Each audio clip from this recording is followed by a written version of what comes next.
السلام عليكم يا شباب.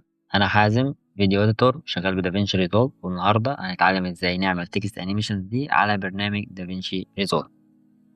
تمام، اول حاجه نفتح التكست في الفيوجن، هنعمل كنترول سي، كنترول شيفت في. اذا معانا الانستنت تكست هنروح عند الشيدنج، ونروح جايين عند انيبل دي نخليها ديس انستنس، وبعد كده نعملها تشيك اوت كده عند 5، ونروح عاملين دي انستنس برضو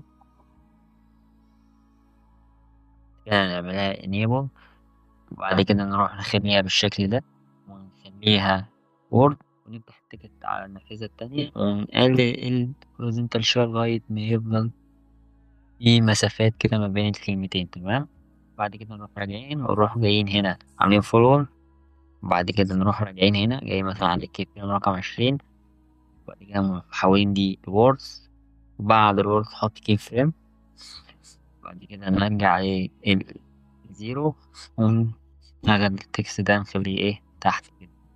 تمام، وبعد كده نخلي مثلا التايمينج يعني خليها على 8/10. بص كده معايا. تمام، أهم حاجة بقى نعملها برضو الشيدنج، نيجي هنا نروح عاملين opacity عند 20،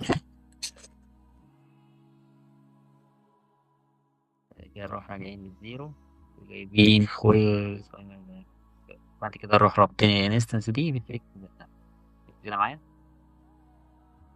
كده نكون عملنا الوورد باي وورد شيد. طيب عايزين نخليه مثلا تيجي من فوق لتحت بدل من تحت لفوق كده، نروح جايين هنا ونروح جايين عند الموديفاير، نروح جايين عند الباص اللي عند الكولور، ونروح راجعين عند الترانسفورم، نروح شادين مخلينه بالموجب لغاية مثلا موجب 53 زي ما كان. بس كده.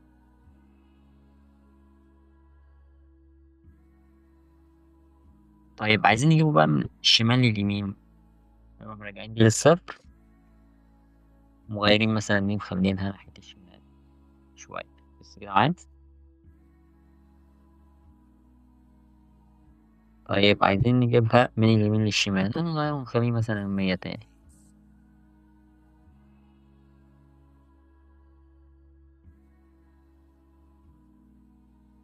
كده نكون عملنا التكست 4 تكست انيميشن دول. ان شاء الله استنى فيديوهات جديدة هعمل تكست انيميشن اكتر للستايل يو اي والدوكيومنتري، يعني يكون مثلا زي 20 30 تكست تانيين كلهم مهمين ومفيدين كذا ستايل.